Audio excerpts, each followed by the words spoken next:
Hi friends, आज इस video में हम समझेंगे कि अगर एक दिन में हमर में डेजर्ट सफारी करनी है और म्यूज़ियम ऑफ द फ्यूचर करना है तो ये एक दिन में कैसे कर सकते हैं और इसकी टोटल कितनी कॉस्टिंग आएगी, ये सब समझेंगे इस वीडियो में। तो इसके लिए पहले दुबई का मैप समझना होगा। ये जो है दुबई का एयरपोर्ट है और ये बुर्ज खलीफा है। ये दोनों जस्ट रेफरेंस के लिए बताया गया है कि यहाँ से जो है म्यूज़ियम ऑफ द फ्यूचर ये यहाँ पे लोकेटेड है, मतलब ये दोनों के बीच में है। और आपका होटल स्टे कहीं पे भी हो सकता है। अभी मेरा जो होटल था वो अलजदा वाटर फ्रंट के इधर था।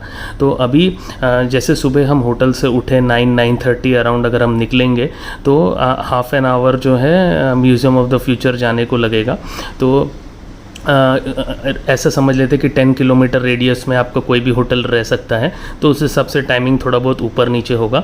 बट टिपिकली मॉर्निंग 10 to 12 जो है म्यूज़ियम ऑफ द फ्यूचर करने के बाद उसी के पास जो है उधर एक बर्गर किंग का रेस्टोरेंट है, तो वहाँ पे जो है लंच किया जा सकता है।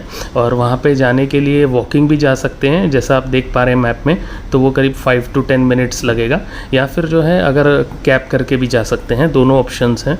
फिर वहाँ पे बर्गर किंग में आराम से बैठ के लंच करने के बाद वहाँ से फिर जो है वापस आप अपने होटल आ सकते हैं, जैसे कि आप मैप में देख रहे हैं।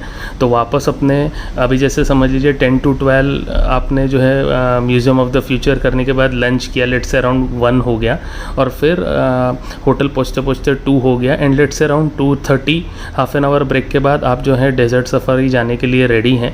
तो डेजर्ट सफारी के लिए जो है हमर होटल से ही पिक करती है, और जैसा आप मैप में देख पा रहे हैं वो बहुत दूर है। जैसे वो 10 किलोमीटर्स था तो ये 45 किलोमीटर्स अप्रॉक्स रहेगा। अभी जैसे मेरी जो डेजर्ट सफारी हुई थी वो अल्लाहबाब डेजर्ट में हुई थी, तो कोई भी ड्यून पे हो सकती है डेजर्ट सफारी, बट रफली जो है वो अप्रॉक्सीमेटली जैसा आप मैप में देख पा रहे हैं इतनी दूर होती है।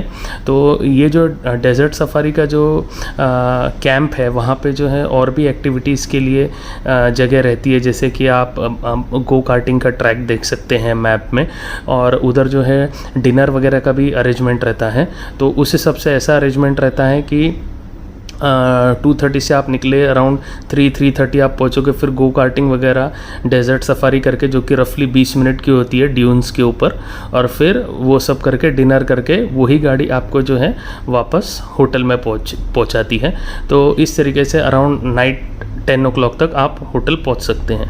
तो अभी म्यूज़ियम ऑफ द फ्यूचर की अगर बात करें तो जैसे कि आप फ़ोटोज़ में देख पा रहे हैं कि इसमें जो है ये एक रोबोट है। ये अपने आप में मोस्ट इंटेलिजेंट रोबोट माना जाता है, और इस तरीके से काफ़ी फीचर्स हैं यहाँ पे। और इसमें ये बताने की कोशिश की है कि 50 साल बाद में लाइफ कैसी होगी। अभी यहाँ जो है उस टाइप से काफ़ी चीज़ें बताई गई हैं, स्पेस में कैसे एक्सप्लोर करते हैं वो बताया गया है। तो ओवरऑल 2 आवर्स जो है काफ़ी इंटरेस्टिंग है। अगर आप फ़ोटो नीचे से खींचने की कोशिश करोगे तो जो है वो आपको व्यू नहीं मिल पाएगा। इस टाइप का अगर आपको फ़ोटो चाहिए तो रोड क्रॉस करके आना पड़ेगा, और ये बर्गर किंग रेस्टोरेंट के पास से आप फ़ोटोज़ खींच सकते हैं, जैसे मैंने शुरू में मैप में भी बताया था। तो इस तरीके से आप museum of the future enjoy कर सकते हैं। अभी हमारे की डेजर्ट सफारी की अगर बात करें तो जो है ये इस तरीके से ड्यून बैशिंग होती है, अप्रॉक्सीमेटली 20 मिनट्स की होती है। और ये जो हमारे की जो डेजर्ट सफारी होती है ये शेयर्ड नहीं होती है। ये जो है आपने एक बार अगर हमर बुक कर ली तो जितने भी लोग हैं आप वो उतने ही लोग उसमें रहते हैं। तो it is like a premium safari. तो इसमें कुछ शेयरिंग नहीं होती है। एक उनका जो है पैकेज है, जिस हिसाब से जो है उसमें डिनर वगैरह, डिनर में भी उनकी वहाँ पे जो प्रीमियम लाउंज है वहाँ पे डिनर होता है। तो उस हिसाब से जो है ये हमारे डेजर्ट सफारी होती है। और लैंड रोवर की भी सफारी अच्छी होती है, लेकिन हमार स्पेसिफिकली चूज़ करने का मेरा रीज़न था कि जैसे कि जो कार के शौकीन वगैरह हैं वो हमारे में बैठना चाहते होंगे, या उनकी भी बकेट लिस्ट में रहता होगा कि हम इस टाइप की जो है आइकॉनिक व्हीकल्स में अगर अपॉर्चुनिटी मिले तो ट्रैवल करें। तो उस हिसाब से जो है मेरा ये था कि हमर में ट्रैवल करें, और यहाँ पे एक ऑप्शन था।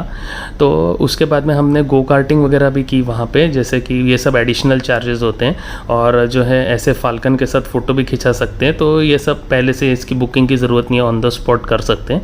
तो इस तरीके से जो है डेजर्ट सफारी एंजॉय कर सकते हैं। उसके बाद में वहाँ पे जो है ऐसे कैंप्स लगे होते हैं जहाँ पे जो है स्टेज पे शोज़ होते हैं और साइड में जो है आप बुफे में से अपना खाना लाके जो है एंजॉय कर सकते हैं। शोज़ में फायर शोज़ भी होते हैं और जो है बेली डांस भी होता है, तो इस तरीके से जो है शोज़ एंजॉय कर सकते हैं। और टिकट्स की अगर बात करें तो जैसे आप स्क्रीन पे देख पा रहे हैं, इस तरीके का म्यूज़ियम ऑफ द फ्यूचर का एंट्री टिकट रहता है और इसकी जो है टिकट्स पहले ही सोल्ड आउट हो जाते हैं, तो बेहतर होगा आप 1 मंथ अप्रॉक्सीमेटली एडवांस में इसका रिजर्वेशन करें। अभी मैंने जो टिकट्स बुक किए थे वो रायना टूर्स के थ्रू किए थे, जैसे आप स्क्रीन में देख पा रहे हैं, डेजर्ट सफारी और म्यूज़ियम ऑफ द फ्यूचर के टिकट्स। तो म्यूज़ियम ऑफ द फ्यूचर का टिकट मेरे को पर पर्सन अराउंड 125 दिरहम्स का पड़ा था।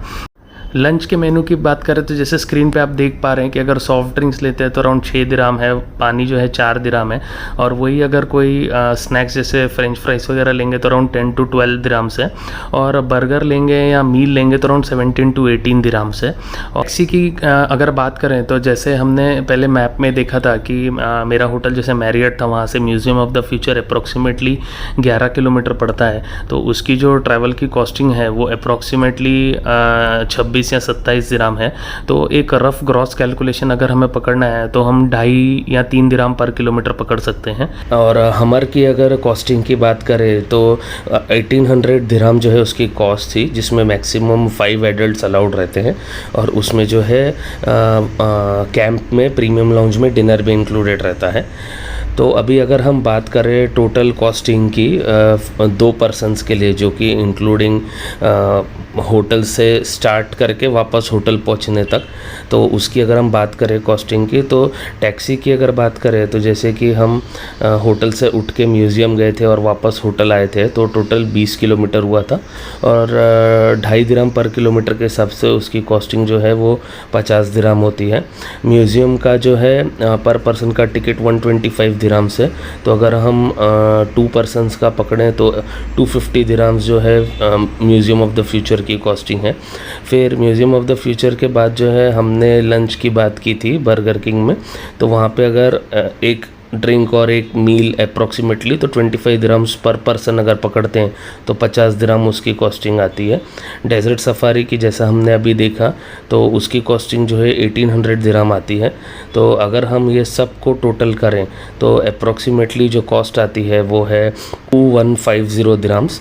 तो इस तरीके से जो है विदाउट होटल स्टे, मतलब होटल से निकल के वापस होटल तक पहुँचने तक अप्रॉक्सीमेटली ये कॉस्ट आएगी 2 पर्सन्स के लिए। तो और एक एडवांटेज ये आइटिनरी का ये है कि ये दोनों ही एक्टिविटीज़ जो है 7 डेज़ ऑपरेशनल होती है, अनलेस एंड अनटिल कुछ मेजर चेंज ना हो जाए या कुछ अनप्रडिक्टेबल ना हो जाए। तो ऐसा नहीं है कि किसी दिन म्यूज़ियम ऑफ द फ्यूचर बंद है या किसी दिन डेजर्ट सफारी बंद है, तो ये दिन को जो है अपनी आइटिनरी में as a trump card use कर सकते हैं और जो भी कंफर्टेबल डे है वो दिन कर सकते हैं। खाली एक चीज़ का यहाँ पे ध्यान रखना होगा कि डेजर्ट सफारी के 24 आवर्स पहले कोई मेजर एक्टिविटी ना की हो, जैसे कि स्काई डाइविंग हो गया, स्कूबा हो गया, या ट्रैवलिंग भी ना की हो, ऐसा जो है उनके टर्म्स एंड कंडीशंस में लिखा रहता है, क्योंकि वो भी एक्टिविटी थोड़ी सी जो है चैलेंजिंग रहती है। बाकी मेरे हिसाब से कोई मेजर इशू नहीं है। तो उम्मीद करता हूँ कि आपको ये वीडियो पसंद आई होगी। अगर मेरे बताने का तरीका और वीडियो का कंटेंट पसंद आया है तो कृपया इसे लाइक करें, शेयर करें, सब्सक्राइब करें। जल्द ही मिलेंगे अगली वीडियो में, तब तक के लिए टेक केयर।